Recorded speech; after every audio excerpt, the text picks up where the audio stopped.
මචං ඔබ දන්නවනේ අපේ අම්මා හැට බර්ත්ඩේ කියලා මට අම්මට ෆෝන් එකක් ගන්න දෙන්න ඕනි බං. ෆෝන් එක උඹ මොන වගේ ෆෝන් එකක්ද බැලුවේ? ටිකක් හොඳ ෆෝන් එකක් බං බැලුවේ. මල් ළඟ තියෙන්නේ බටන් ෆෝන් එකක්නේ. උඹ පොඩි ෆෝන් එකක් තියාගෙන ඇයි බං උඹ අම්මට ලොකු ෆෝන් එකක් කරන් දෙන්නේ? නෑ බං. එයා ආසයි ලොකු ෆෝන් එකක් පාවිච්චි කරන්න. ඔබ දන්න තැනක් තියන මට ෆෝන් එක සෙට් කරලා දියන්කෝ. දන්න තැනන්නේ. මං උඹටම කිව්වේ මට ඔය ගැන ලොකු තේරුමක් නැති නිසා බං. මට දැන් මතක් වුණේ අපේ කවිසයා ගාව ෆෝන් එකක් තියෙනවා විකුණන්න. ඒක බලමුද ගිහිල්ලා? හරි බං එහෙනම් අපි ගිහලා බලමුද? කවිස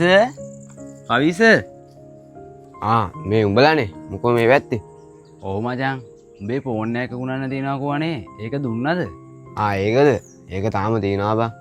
උඹේ වෙලාව හොඳයි ඈ. ෆෝන් එක තියෙනවලු. ඒකනේ බං. කීයද කවිෂයා ෆෝන් එක කියන්නේ? ඒක බං 30. එදා උඹ 45 කියලා නේ බං කිව්වේ. 45කට තමයි දෙන්න හිටියේ. අද කරනවා නම් අඩු කරලා දෙන්න. හෙට මුන්ගේ අම්මගේ බර්ත්ඩේ එකලු. ඒකයි ෆෝන් එක අද ගන්න ආවේ. පුළුවන් නම් පොඩ්ඩක් අඩු කරලා දියන්. ඔව් කවිෂයා ඔබ දන්නවනේ ඉතින් මාත් මහලොකු පඩියක් ගන්න නැහැ කියලා. හරි එහෙනම් උඹ නිසා මම 40කට දෙන්නම්. මොමිට අහම මම ෆෝන් එක අරන් එන්න. ඔන්න එනම් උඹට වැඩේ කරලා දුන්නේ නැහැ. මෙන්න ෆෝන් එක. බලලා ගනි. මචං ඔබ පොඩ්ඩක් ෆෝන් එක බලහන්කෝ. මට ඔය ගැන දැනුමක් නැහැ නේ බං. බලන්න දෙයක් නැහැ බං. ෆෝන් එක හොඳයි.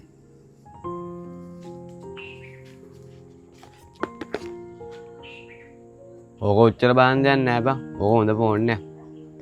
හරි කවිෂයා අපි එන වැඩේ කරමු.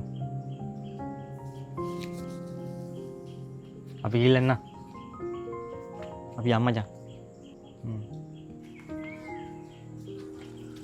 ඔන්න උඹට ෆෝන් එකක් තරන් දුන්නා. අපිට ඉතින් මොකුත් ලයින් එකක් නැද්ද? උඹ ලොකු දවබ්බ මට කරේ. මේක තියාගනි. හෙට අපේ අම්මගේ බර්ත්ඩේ පාටිය අනිවාර්යෙන් වරෙන් ඈ. හරි බං.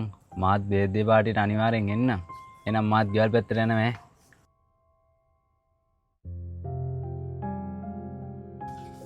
අම්මා කවිසයා කොහමද මං ගහපු මැච් එක? උඹ නම් මාළ ඩයල් එකනේ 35000ට දෙන්න තිබ්බ ෆෝන් එක 40ට දුන්නානේ. එහෙම තමයි බං බිස්නස් කරන්නේ. නැත්තම් කොහමද අද කාලේ ජීවත් වෙන්නේ? කෝ ගණින් මගේ 5000. මෙන්න වන්දා. හරි එහෙනම් අයි බිස්නස් එක සෙට් වුණොත් මං එන්නම්කෝ.